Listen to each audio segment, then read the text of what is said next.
Nō reira kei ngā ahi kā roa huri no I te motu tēnā nō rā koutou katoa. Aha koa ngā raru kua roa nei e ngau ana I Te Pāti Māori e ū ana te whakapono o te perehitini o Te Pāti o John Tamihere ka pai tonu rātou. I kōrero ia kia tini Molyneux o te Ao Māori News. Hei tāna e pakari tonu ana te tū a Te Pāti Māori aha koa te whakaingoatanga o etahi toki pou tāngata e era atu Pāti tōranga pū ki ngā tūru Māori o te motu. Hei tā Tamihere e rite ana Te Pāti Māori ki te whakataitai atu ki e rā toki kia tahuri ake tātou. I pakangai nā whakawhiukai ārahi I Te Pāti anō nei he whakataunui. I nā he pōti whānui e haere mai ana ka tae e rātou te nohotahi ka whānui ake rānei te wehenga. You've got to get through that and that's how you survive all sorts of intrigue and difficulty.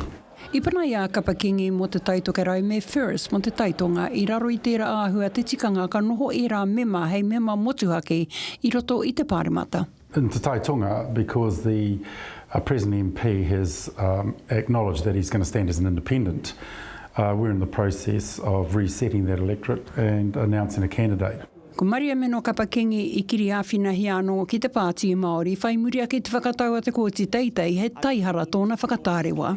We've received it back into the party and abided decision of the court. And so the gift of understanding what's going on Te Taitoku Reo is not mine at the moment. Hoi anō, I roto I te wā o nā piki mena, heke e kore te ao tōranga pū e tūnoa. Whakareri ana ia rāua ki te whakataetai ki a kapakingi mo te taitoke rau ko Willow Jean Prime o Reipa me Huhana Linden o nā kākāriki. That was always going to be an arm wrestle. Huhana's formidable and so is Willow Jean. And our people would be blessed having any of those three representing them. I nā ko te rea ana wāhine Māori tōranga pū e kore mo te tapepe I te mōhio he whawhai nui ake kei mui te aroaro. Ko hoha te iwi ai e tika ana me hoha. Hoi anō, kare au I uru ki roto I Te Pāti Māori mō e rā raruraru. I whakatū au taku ringa hei pautiri ao, hei kai tono mō tēnei pāti ki te whawhai I ngā whawhai nui kei mua I te aroaro.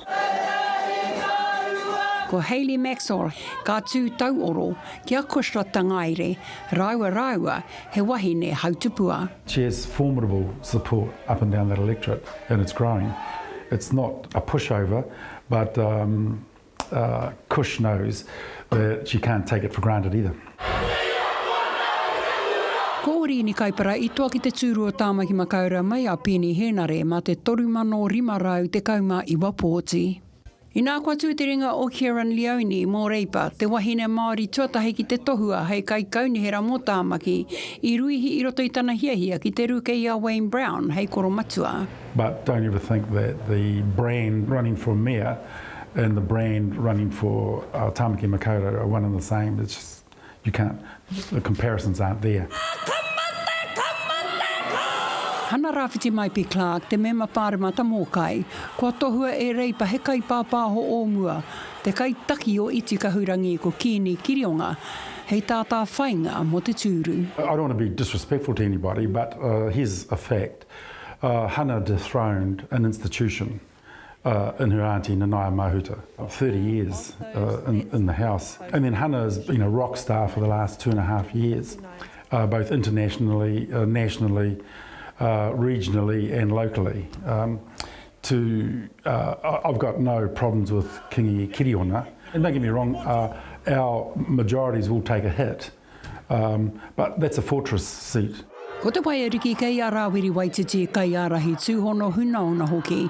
Ko tūteringa o Tānia Waikato mo nā kākāriki he roia, raua he hononga a iwi kua mahitahi imua. Once again, Tanya is a very strong candidate, but like all things, you can't have a change of government unless the Pāti Māori's MPs are there.